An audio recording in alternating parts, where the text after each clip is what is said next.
If you've ever had the pleasure of sharing the room with this woman, you'll quickly understand that she comes equipped with the right word every time.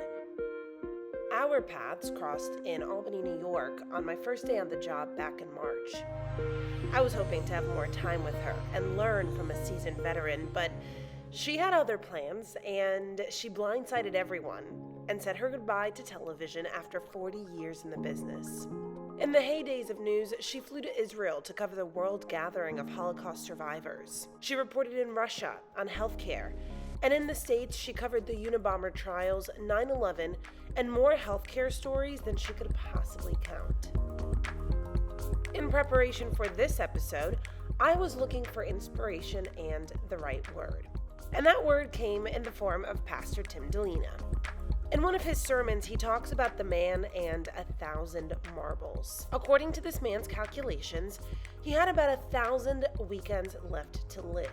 So naturally, he went out and bought 1,000 marbles. And every Sunday, he would take out a marble, reminding him to live life to the fullest. On the last day, he took out the last marble, took his wife out to breakfast, and then smiled to himself. If he lived to see the next weekend, it was yet another thing for him to look forward to. So today, who better to talk to than a woman who knows beautiful beginnings all too well? A woman who has taken every opportunity she could to live life to her fullest. Oh, we are all looking for adventure. We are all looking for adventure. I'm Benita Zahn, live here in Cohoes with Hi everyone, thanks for joining us, and that's okay. Today we are joined with the fabulous Benita Zahn. If you are in Albany, you definitely have seen this face around for quite a few years, I am sure, just 20 something, who knows, but Benita, you and we worked together for such a short amount of time, and yet we clicked. I think from the moment that we saw each other, it was like an unspoken bond. I asked you to be part of this podcast and video blog because I think so many times when people think about mental health, they don't think about just what it means everyday situations, I should say. And one of those situations that I very vividly remember was sitting at lunch with you. And we were talking about kind of this work and life balance and what we want out of life. And I said to you fairly recently into moving to Albany, I said, Benita, I'm so unhappy. You had shared with me that you felt the same way many, many years ago when you had first gotten here. You stayed, I did not. And I kind of just took, we were just saying this right before we started recording. Sometimes believing is seeing, and I took that leap of faith. I left my career, and you kind of took a similar path recently, and you took a leap of faith. On May 28th, I will be turning in my anchor. Let's go back to that moment. I suppose. I wasn't happy at all when I first got to News Channel 13, so many years ago. Tonight, Benita Zahn. It was a very tough crowd. And I can recall sitting in the bedroom in my apartment and thinking, it's okay, I can leave. I hadn't unpacked everything. It was about 2 months later. But a wonderful thing happened. The mean people left. They started leaving, days after my first thought was, I got to get out of here. One by one, there was a nucleus of they were like ringleaders. And this just, when you put them individually, they were all fine. But when you put them together, their collective energy was toxic. Mm-hmm. And I think within about 3 months' time, they were all gone. Wow. So in your case, you left. In my case, I just stayed and waved bye-bye. So sometimes you get lucky in that regard. And in the staying, so I think from that moment, and I said to you, telling the story, I see myself sitting on the bedroom floor thinking, I'll just collect it all and go. But something else tangential happened. The first of the ringleaders left, and the next one was getting ready to, and we have a weekend show at News Channel 13, Forum 13, mm-hmm. and nobody wanted it. It was like the ugly, duckling. And I went, I'll do it. Looked like a fun thing. So I started doing this half-hour interview show. So I had my own little world and kept waiting, bye-bye, and new people came in. So I think for me, there were a couple of takeaways. One, I recognized the situation wasn't good, and I recognized something had to change. But I also saw opportunities. And I said, I will walk through those doors. Want to know the latest in hip and knee replacement and surgery? make them mine and change the program from a half hour of one topic. Some weeks we did 3 topics. And for a young reporter to have that opportunity to sit there and really cut their teeth on a long format interview was invaluable. So the other part, I think, is if you see something that doesn't necessarily look shiny in your situation, whatever that situation may be, take a look at it and see if you can buff it, if it will fit you. Can you mold it for your purposes? And I created something else. I started doing a program at WMHT. I did Health Link. It was time. You got to know when to fold them and walk, right? You know that. And then I created Health Beat. It's about a 7-minute interview program. I tape once a week, and I love that. And I've kept it. So you have been a trailblazer, and so many things after you just said that kind of popped up and I think are relatable to my life, relatable to anybody listening. I've been in those shoes because this, NYT was not my first channel. It was not my first station. I think every news station has their own, kind of like grinding the gear to kind of fit yourself and fit that mold. And normally in the past, I would have done that. But I think there comes a time when, like you just said, you have to just say, this situation is no longer sitting for me and it's not for me anymore. Right. And so when I walked away from news, when I shared that news with a lot of my friends, some of them looked at me and were like, she's gone off the deep end. That's it. Like, she has lost every marble that she had left. She's been on this job hunt for a couple of months now. She got the job, didn't like it. She's lost it all. She's out there in the water. Well, Lena, a lot of people thought that with me, to walk away from, the best anchor job in town. Right. And then you did. And I think that's exactly where I was going towards, is that eventually, though, you have to forge your own path. Right. And I find that, for myself, I think this topic of mental health and redefining the way that we talk about mental health is so important for many reasons in my own story and the testaments that I have. But I think it touches so many more people than just our everyday news stories can. And for that reason, I left. I think you left for similar reasons. Let me just digress for a moment. I have a whole nother life. And I gotta tell you something. I was angry with Deco Records. I do theater. I am. Right.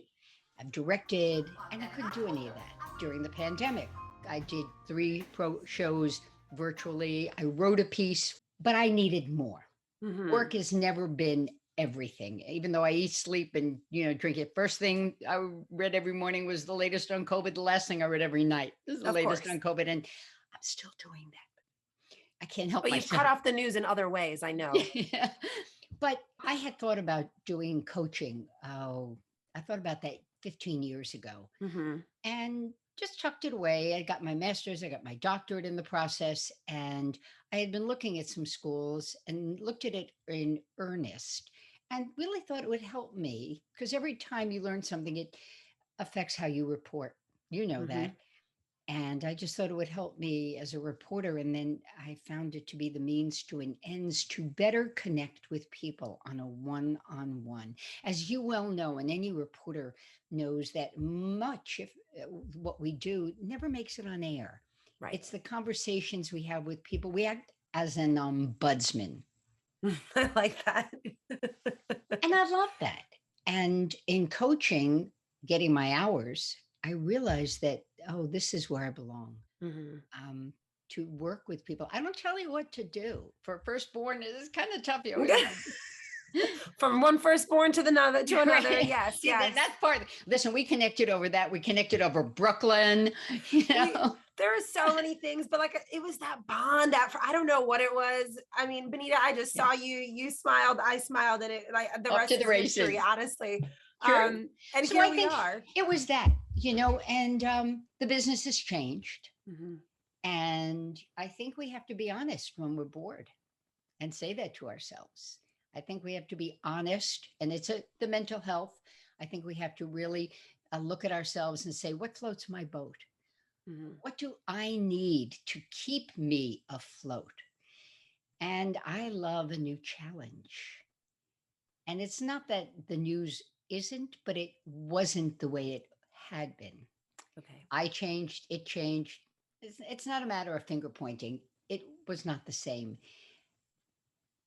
And this opened a whole new avenue to me. And sure, you know what? It's not normal in the sense of what my norm was before, but wow, how It's great is that? invigorating. It's Yes. challenging. It's challenging in its own ways. I'm stepping out of my own comfort zone and knowing that I don't generally speak about things that are very private to me. You know, I have a small group of friends who know my story, know what I've been through. And even yesterday, talking to my mom, we were sipping on a cocktail and we were watching the moon come down. And I just said to her, I was like, I can't do this. I was like, I'm going to tell people my story. I'm so used to asking the questions, but Right. kind of like you, I've had this idea and I've had something that I've had a story and a message that I knew I've wanted to tell. And I Right. think news for the longest time gave me an outlet to share in people's traumas and share in their stories and give them a voice that they did not have. Mm-hmm. But when that no longer served the purpose for me that it did, I needed to find a way and an outlet to do that. So here we Totally get it. are. I think people know, and I always liken it because you had that moment. I saw that moment with you, Paulina. If you go back, and here's my age showing the Betty Boop cartoons, and the grandfather in the Betty Boop cartoons put on his thinking hat, Uh-huh. and he'd get an idea. No, that wasn't it. And another one, and then when it was the right idea, the light bulb started blinking, and he started dancing. I think we have to be aware of when that happens in our lives. And it may not be that big, but when the light bulb starts blinking, Mm-hmm. got to make note. And I saw that with you when you talked about your story. And with all due respect, I mean, I don't share my stuff either. That's Right. not what reporters do. Mm-hmm. We're, despite what some may think, we're not the story. I've never, No. it's not about me.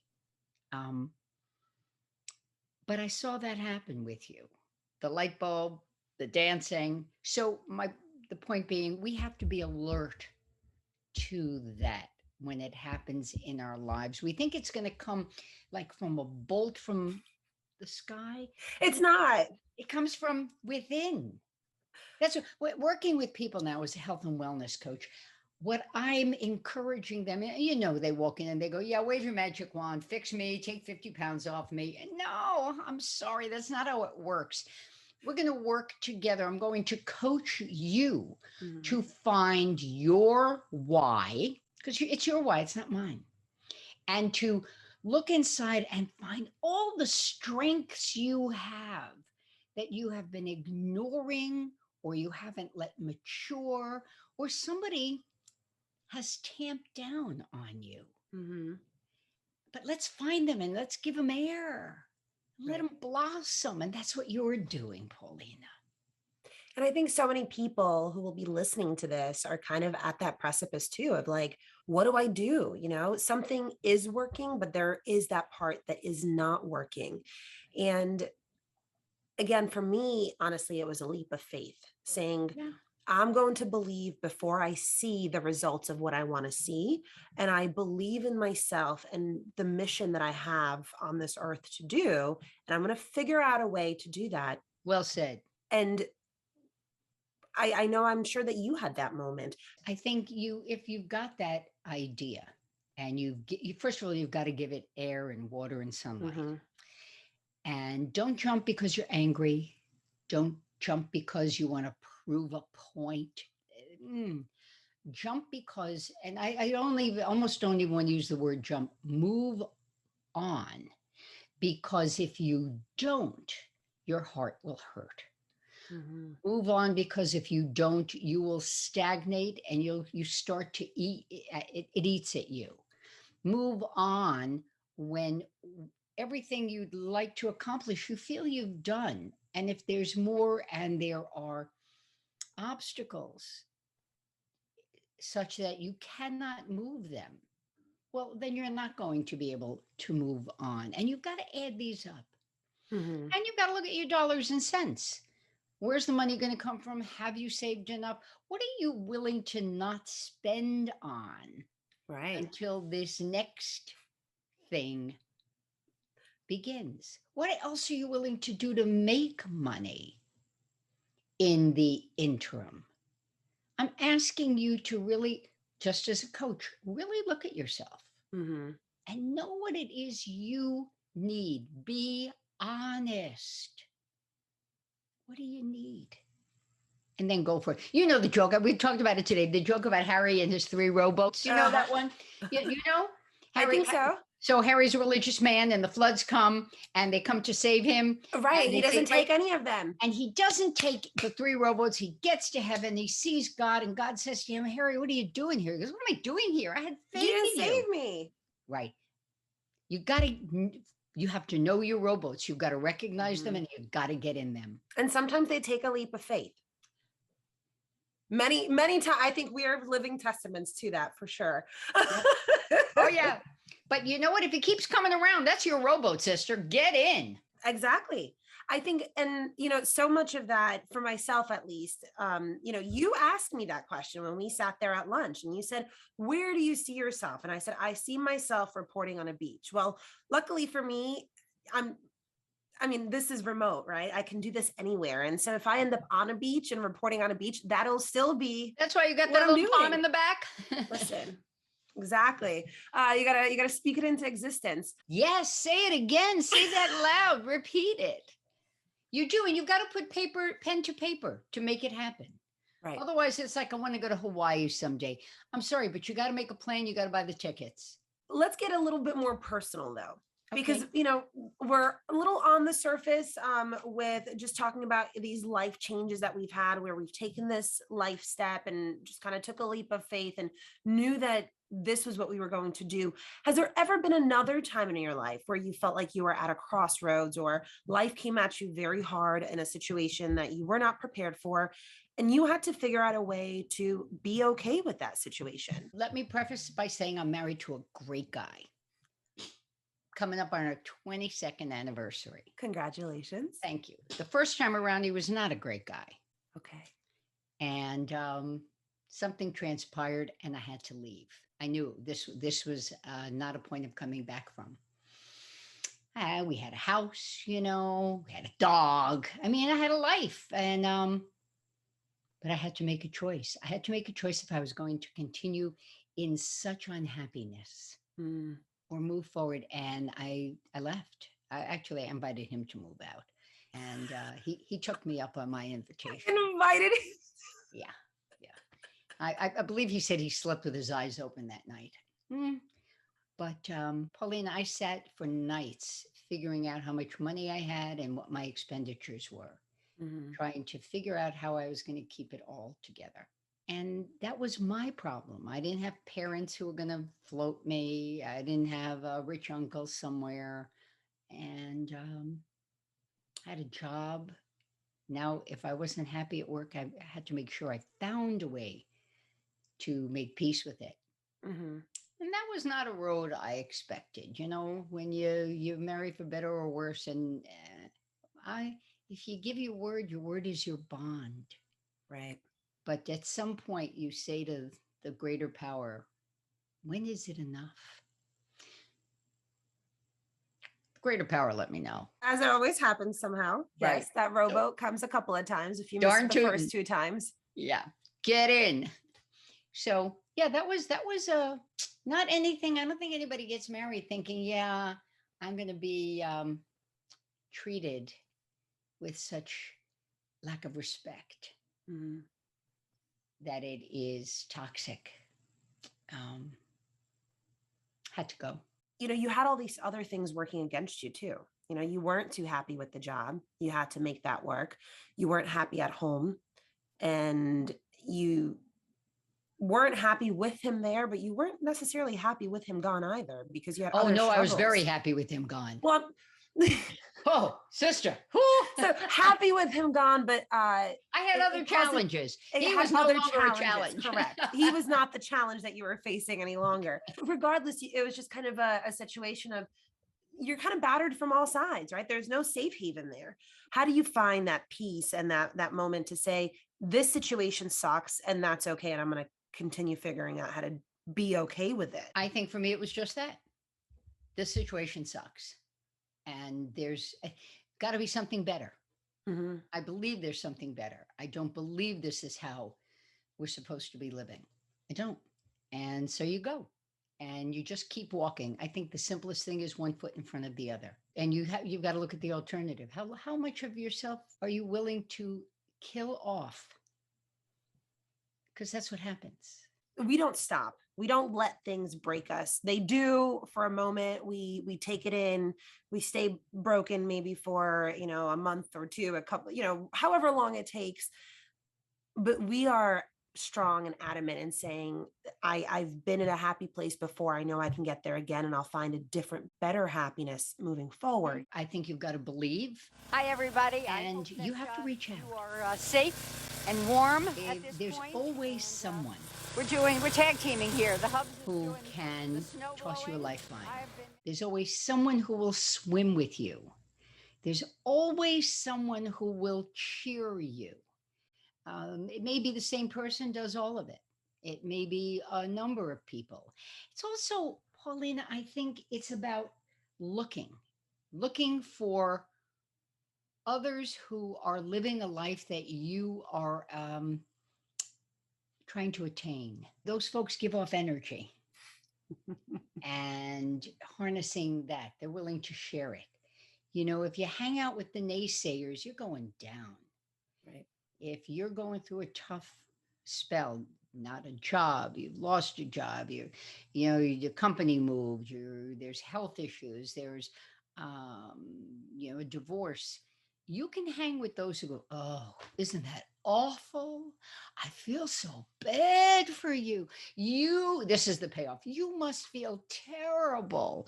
Listen to me and hear Thanks. me clearly. If somebody says you must feel terrible, I want you to turn and run. You've got to get away from that person. Yes. The most infectious thing, worse than COVID Delta, is a bad attitude. It will infect everything. Mhm. Get away from them. And look, I know sometimes I joke, I'm like Pollyanna, but you got to get away from them. You have to make your own happiness. I posted on Facebook, choose happiness. And I said, are you looking at your day planner and it's all full and you're going, oh, I got no time. You know what? He who has no white space in his or her day planner is not my hero. It's Benita, and I'm out here on the Zim Smith Trail. That just tells me you don't know how to soothe yourself. You don't know how to plan your time, and you've made yourself a low priority. Mm. I want to see the person whose steak. Did you see the dog? I did. I want the person whose calendar says, go for a run, get a massage. And I just did something that I rarely do. I went out and I bought myself a coffee. My Stepped over half it. hour. Because otherwise you're going to run yourself down. And when the car don't have gas, it does not go. And we're the same. So Mhm. first, you got to respect yourself. I'm worth more than what I'm living in. I'm worth more than you going, oh, go away. Spend that someplace else. I think you said that so well, because so often we forget to take that time for ourselves, to really understand that time it's not selfish to take it for yourself. It's not horrible. And, I've heard all those things in the past, and, everybody's got a different say on this and a different opinion on that. But quite frankly, if I am not aligned with myself, if I am not meditating, if I am not getting the amount of sleep that I need, if I am not doing my yoga, if I am not doing what I need to do to keep myself sane, nobody wants to be around me, because quite frankly, I don't want to be around me. Right.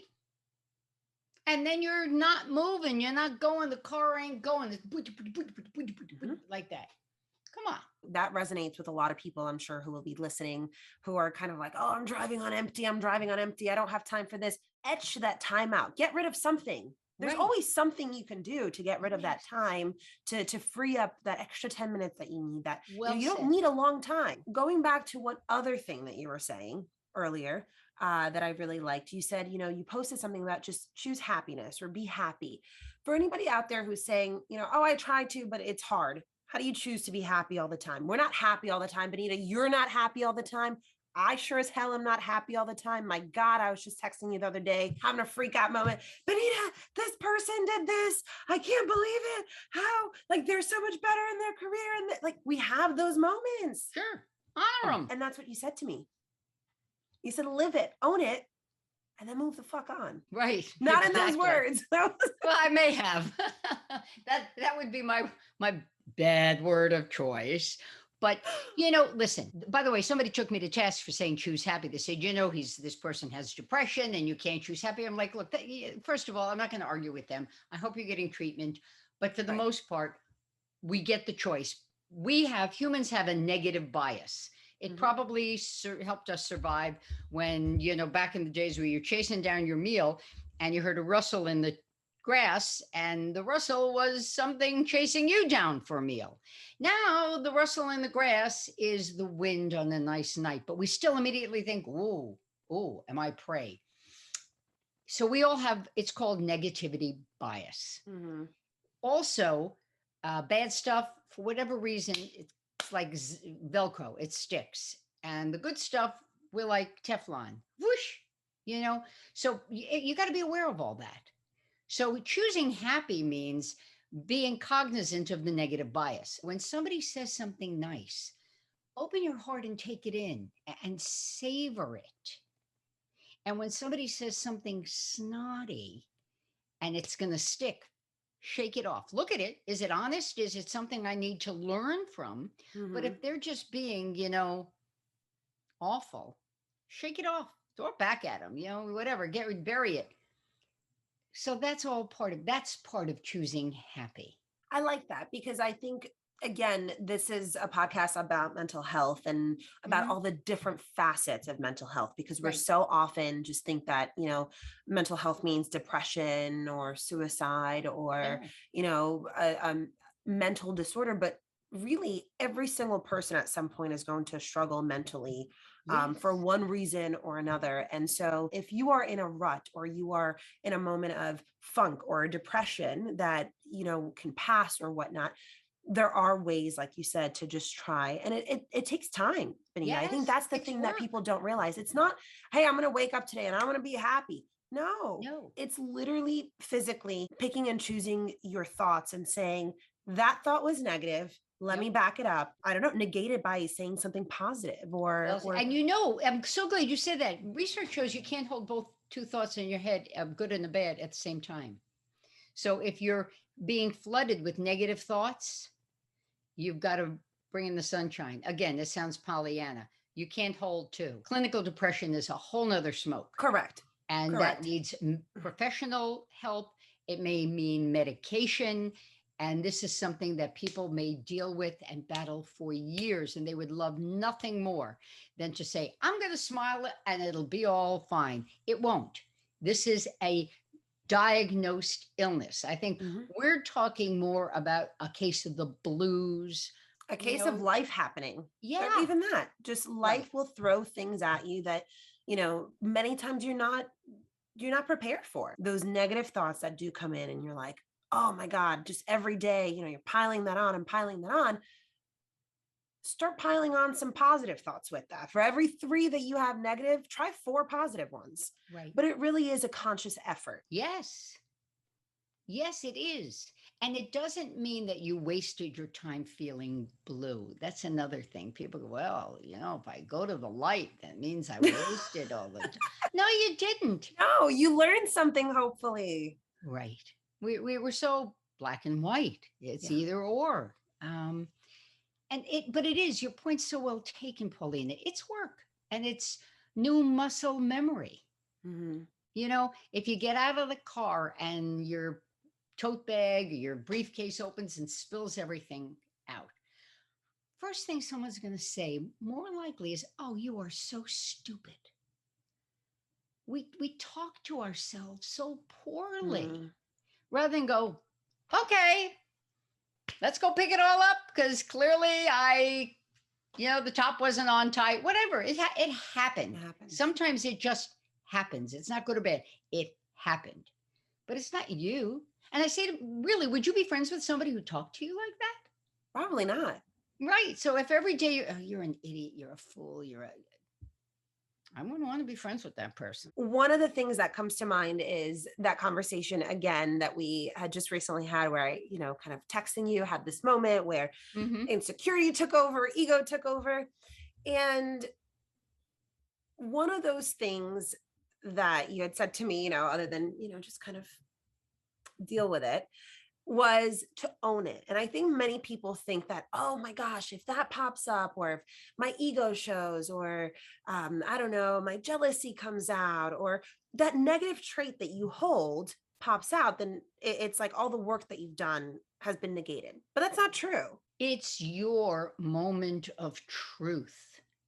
And if you want to get beyond it, you want to build, you need that brick.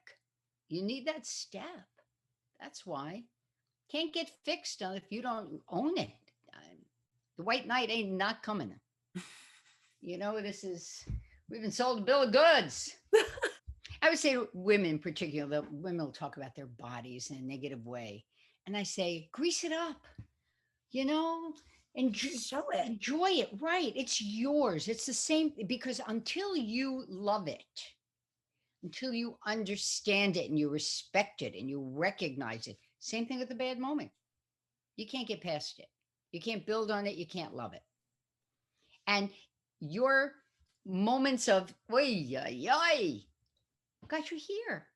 Mm-hmm. If you didn't own them, you'd be in that same circle in the drain. Once you own it, also that moment, it's almost like you're one step closer to breaking that cycle. You're exactly right. You've had a moment of recognition. Mm-hmm. So got to own it. Otherwise, you're never going to get out of it. So often we think that we are the only ones going through something. We get so wound up in ourselves. Oh, yeah. To forget that we are only human, and that the experience that I've had, the reason why this podcast and this channel was created, this video blog, was because we do share so many similar experiences. And Benita, me and you've only known each other I think we've only seen each other in person maybe 5 times, let's be real. But we've spoken and had a great bond ever since. It's funny, right from the get-go, we were honest. Mm-hmm. You shared some of your history, and I told you I was all of 27 when my mother passed. That's and we were just getting to be friends. And, it was years later that I realized that I probably suffered a low-grade depression for more than a decade. And it changed the course of my life because I didn't have anybody to go to. I had no support. I didn't have anybody in my corner. And I was good at one foot in front of the other. So I survived. And I thrived in some ways, but I didn't thrive in my heart. So part of it is also being honest, going back to what you said, owning it, and then reaching out to someone else. And it may not be anyone you know. I'm a firm believer that professional counseling is a great place to go, because you know what happens when we've got stuff. Those words go banging around in our heads, and our heads aren't all that big, right? And they get stuck, and it's got to bounce. Hey, right? And you can't see them so good. But if you go to someone who does not have a dog in the game, you can put them out on the table and lay them out. You go, oh, I've got that piece of the puzzle over there. I didn't see I had the match over here. Let me put these two strengths together. Oh, that's been festering. And oh, that's festering. And oh, yeah, they don't go, get rid of them. The realizations that happen in therapy. Yeah. Yeah, I did that when I went through my divorce. It was great. I don't know, half a dozen sessions, but boy. I've been in and out of therapy. I've done different forms of therapy. I love therapy. I do journaling, like I said, meditation, yoga, all of that. And I think it's been a combination of things to keep me sane. Sure. Um, Journaling's great. Journaling is wonderful. Done that. Love One journaling. of, one of the things that came up when you were talking was that you felt lonely. I remember after my dad had passed away, and I was very young. I was 21 at the moment, and none of my friends none of their parents had passed away. None of them had passed away in such a tragic or I guess Lena, loss is sudden. loss. Loss is loss, sure, but I think it was just all of it, the magnitude of it. Just Right. I was very alone in this situation, and Yeah. so I found comfort. Part of the reason also why I'm going on this track of interviewing everybody I've come into contact with in the last 8 years in my travels is because what I've learned is that the shared experiences of talking about it with strangers, even who then do become friends and become lifelong support lines for you, it's not necessarily your family. They become your second family. Yeah. And I think that's the power in talking and really opening that door to say, I may be alone, but if I just open the door a little bit, I may actually find something I wasn't. A fellow traveler. I like that. And you know, I think that we're just so afraid we think that we're making ourselves vulnerable when we share a story. I think we're much more vulnerable if we don't, you know, because we are not as strong inside, because we have to keep our, you know, force fields up to keep going. And I think that rings true, at least for myself. I know, you know, the last 8 years for sure, I've been kind of trekking around this country, and I'm like, I'm this warrior. I got this, you know, no, every wall that could be up was up. But really, it wasn't until I started to break down some of those walls and get to the crux of the things I've been through and talk about the trauma and the experiences that I really actually became stronger because I learned how to deal with it. And I'm still in process. And I think that's something that many people need to understand too in all of this, is that you are always a work in progress. Mm-hmm. You know, existential philosophy in existentialism, we're always in a state of becoming, and we have become at the moment of our death. No more. There's nothing else. That's right. So you always want to be a work in progress. Make your team understand. You're going to have bad days. We all do. Absolutely. Paulina, you said it. But do the homework every day. Do a little homework on you. Remember to be kind with your words to you. Find your why and keep it front and center. And if you are only seeing, you know, the dark, and you really feel the water rising, please go seek out a profession. Wise words from Ms. Benita Zahn herself. Everyone, I want to just echo that. If you are in a moment where you are underwater, go out and seek help, because that is the reason for why this all exists. So thank you for watching. Thank you for listening. And Benita Zahn, thank you for being on. Thanks for having me. Absolutely. Another great conversation with you. Still I run towards the wind and let the challenge draw me in, 'cause I want more.